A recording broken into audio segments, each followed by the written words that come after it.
ایک ایسے نبی جنہیں ایک دیو ہیکل ویل نے آپ سے ایسی کون سی خطا سرزد ہو گئی تھی اور آپ مچھلی کے پیٹ میں 40 دن زندہ کیسے رہے؟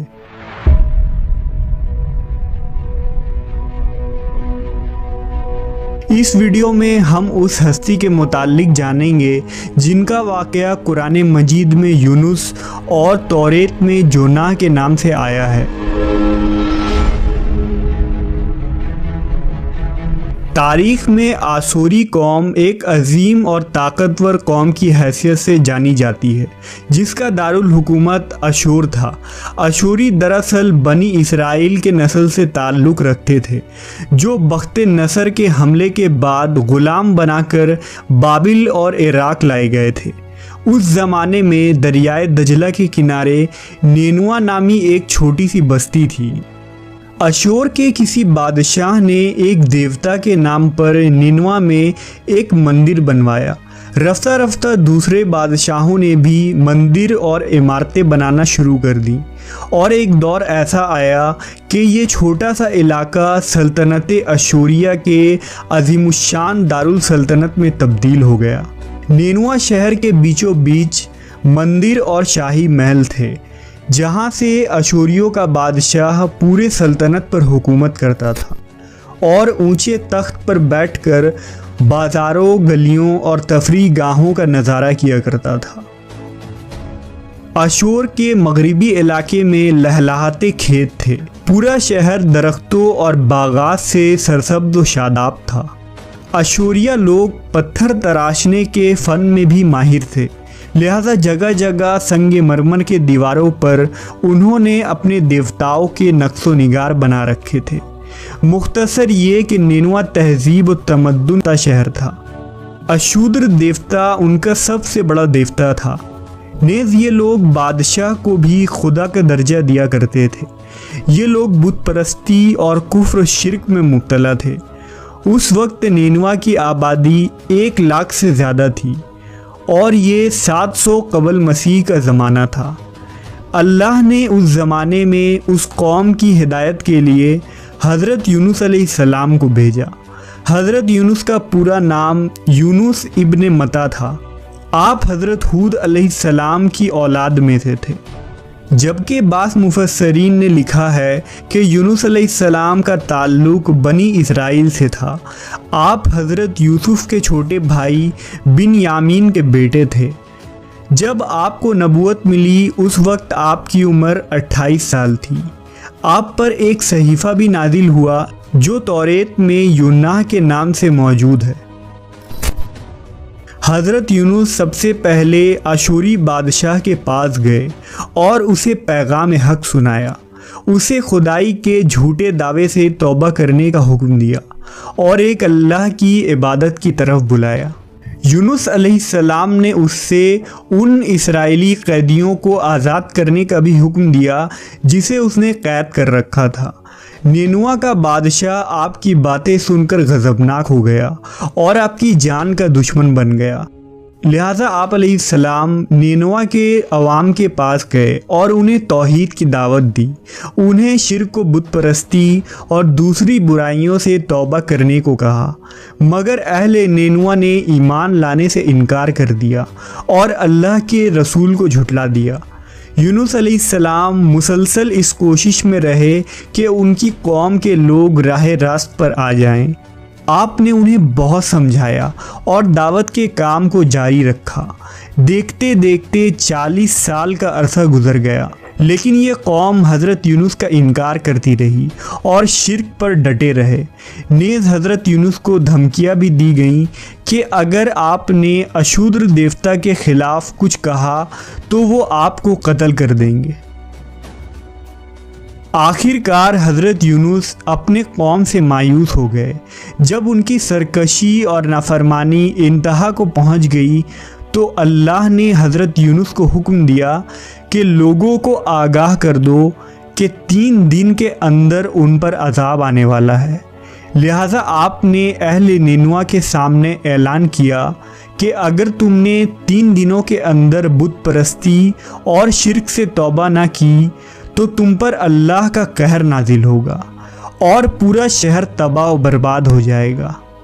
لوگوں نے آپ کا مذاق اڑایا اور جواب میں کہا، ہم تمہارے رب کی طرف سے عذاب کے منتظر رہیں گے۔ آپ کی قوم نے آپس میں مشورہ کیا تو اس بات پر سب کا اتفاق ہوا کہ یونس کو کبھی جھوٹ بولتے نہیں دیکھا گیا، لہٰذا ان کی بات نظر انداز نہیں کرنی چاہیے۔ مشورے میں یہ بھی طے ہوا کہ دیکھا جائے کہ اگر یونس علیہ السلام رات بستی کے اندر اپنے گھر میں مقیم رہتے ہیں تو سمجھ لو کہ کچھ نہیں ہوگا، اور اگر وہ یہاں سے کہیں اور چلے جاتے ہیں تو یقین کر لو کہ صبح عذاب ضرور آئے گا۔ حضرت یونس علیہ السلام رات کو اس بستی سے نکل گئے۔ صبح ہوئی تو عذاب الہی کا ایک سیاہ دھواں بادل کی شکل میں بستی والوں کے سروں پر منڈلانا کہ اب وہ سب ہلاک ہونے والے ہیں۔ دراصل حضرت یونس علیہ السلام اپنی قوم سے ناراض ہو کر چلے گئے تھے، مگر انہیں وہاں سے نکلنے کا حکم نہیں دیا گیا تھا۔ وہ عذاب کی اطلاع دینے کے بعد اللہ کی اجازت کے بغیر اپنا علاقہ چھوڑ گئے تھے۔ آثار عذاب دیکھ کر جب اشوریوں نے توبہ و استغفار کی تو اللہ نے انہیں معاف کر دیا۔ اللہ تعالیٰ کسی قوم کو اس وقت تک عذاب نہیں دیتا جب تک وہ اپنی حجت پوری نہیں کر لیتا۔ پس جب یونس علیہ السلام نے اس قوم میں مہلت کے آخری لمحے تک نصیحت کا سلسلہ جاری نہیں رکھا اور اللہ کے مقرر کردہ وقت سے پہلے وہ خود ہی ہجرت کر گئے تو اللہ کے انصاف نے اس قوم کو عذاب دینا گوارا نہ کیا اور انہیں معاف کر دیا گیا۔ جب حضرت یونس علیہ السلام فرات کے کنارے پہنچے تو ایک کشتی کو مسافروں سے بھرا ہوا پایا۔ حضرت یونس کشتی میں سوار ہو گئے اور کشتی نے لنگر اٹھایا۔ پورے دن میں کشتی سمندر میں سکون سے چلتی رہی۔ اچانک اونچی اونچی لہریں اٹھنے لگیں۔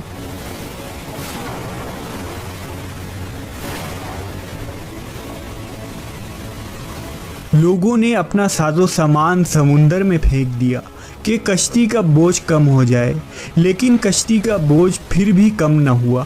جب کشتی ڈگمگانے لگی تو کشتی کے غرق ہونے کا یقین ہونے لگا۔ اہل کشتی نے اپنے عقیدے کے مطابق کہا کہ ایسا معلوم ہوتا ہے کہ اس کشتی میں کوئی غلام اپنے آقا سے بھاگا ہوا ہے۔ جب تک تو ان کو تنبیہ ہوا کہ اللہ کو میرا نینوا سے وحی کا انتظار کیے بغیر اس طرح چلے آنا پسند نہ آیا اور یہ میری آزمائش کے آثار ہیں۔ یہ سوچ کر انہوں نے اہل کشتی سے فرمایا کہ میں ہی وہ غلام ہوں جو اپنے آقا سے بھاگا ہوا ہوں۔ لہذا 3 مرتبہ قرعہ اندازی کی گئی اور تینوں مرتبہ حضرت یونس کا نام نکلا۔ تب مجبور ہو کر انہوں نے حضرت یونس کو دریا میں ڈال دیا۔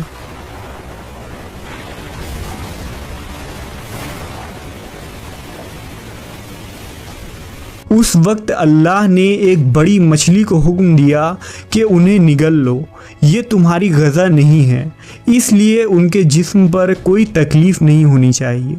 مچھلی نے حضرت یونس کو اپنے پیٹ میں نگل لیا۔ یونس علیہ السلام نے جب مچھلی کے پیٹ میں خود کو زندہ پایا تو بارگاہ الہی میں اپنی ندامت کا اظہار کیا کہ میں وحی الہی کا انتظار کیے بغیر اور اللہ سے اجازت لیے بغیر امت سے ناراض ہو کر نینوا سے نکل آیا۔ حضرت یونس نے مچھلی کے پیٹ میں اللہ کو پکارا۔ ان پر 3 اندھیرے اکٹھے ہو گئے تھے، رات کا اندھیرا، مچھلی کے پیٹ کا اندھیرا اور سمندر کا اندھیرا۔ آپ نے ان اندھیروں میں یہ کلمات کہے، اللہ تیرے سوا کوئی معبود نہیں، تو یک۔ روایتوں کے مطابق اگر حضرت یونس یہ تسبیح نہ کہتے تو قیامت تک مچھلی کے پیٹ میں رہتے۔ رسول اللہ صلی اللہ علیہ وسلم نے فرمایا کہ جب یونس نے یہ دعا کی تو یہ کلمات عرش کے گرد گھومنے لگی، فرشتہ رہی ہے، لیکن کان اس سے پہلے اسے آشنا ضرور ہیں اور آواز بہت ہی کمزور ہے۔ اللہ نے حضرت یونس کی درد بھری آواز کو سنا تو فرمایا، کیا تم اس آواز کو نہیں پہچانتے؟ انہوں نے کہا نہیں۔ فرمایا، یہ میرے بندے یونس کی آواز ہے۔ فرشتے نے کہا، یہ وہی یونس ہے جس کی پاک عمل قبول شدہ ہر روز تیری طرف چڑھتے تھے۔ اے اللہ، مصیبت کے وقت اس پر رحم کر۔ تو اس وقت اللہ نے مچھلی کو حکم دیا کہ وہ آپ کو بغیر کسی تکلیف کے سمندر کے کنارے اگل دے۔ روایتوں کے مطابق یونس علیہ السلام 40 دن اس مچھلی کے پیٹ میں رہے اور اس کے بعد اللہ کے حکم سے اس مچھلی نے آپ کو سمندر کے کنارے اگل دیا۔ مچھلی کے پیٹ میں رہنے کی وجہ سے آپ کا جسم ایسا ہو گیا تھا جیسے کہ پرندہ کا پیدا شدہ بچہ جس کا جسم نرم ہوتا ہے اور جسم پر بال تک نہیں تھے۔ غرض حضرت یونس بہت ہی کمزور اور ناتواں حالت میں خشکی پر ڈال دیے گئے تھے۔ اس کے بعد اللہ نے سمندر کے کنارے پر ایک بیلدار درخت اگایا۔ روایتوں کے مطابق وہ کدو کا پودا تھا جس کے ذریعہ حضرت یونس علیہ السلام پر سایہ ہو گیا۔ اس کے علاوہ اللہ نے ایک جنگلی بکری بھیج دی جو زمین کی گھاس اور جڑی بوٹیاں کھاتی تھی اور صبح و شام آپ کو دودھ پلاتی تھی، یہاں تک کہ آپ تندرست ہو گئے۔ حضرت یونس درخت کے اس سائے میں جھوپڑی بنا کر رہنے لگے۔ یونس علیہ السلام کی قوم انہیں تلاش کرتی ہوئی ایک دن اس ساحل کے کنارے پہنچ گئی اور انہوں نے آپ کو دیکھ لیا۔ انہوں نے آپ کے ہاتھ پر اسلام کی بیعت کر لی اور ساتھ ہی اللہ سے توبہ و استغفار کرنے لگے۔ یونس علیہ السلام دوبارہ نینوا چلے گئے اور وہاں رہ کر اپنی قوم کی رہنمائی فرمائی۔ حضرت یونس کی زندگی نینوا ہی میں گزری اور وہیں آپ کا انتقال ہوا۔ اس قصے سے ہمیں یہ سبق ملتا ہے کہ کسی بھی حال میں اللہ کی رحمت سے مایوس نہیں ہونا چاہیے اور نہ ہی ہدایت کے معاملے میں اپنی ذات پر بھروسہ کرنا چاہیے۔ ہدایت تو بس اللہ ہی کی طرف سے ہے، ہمارے ذمے بس پیغام حق پہنچانا۔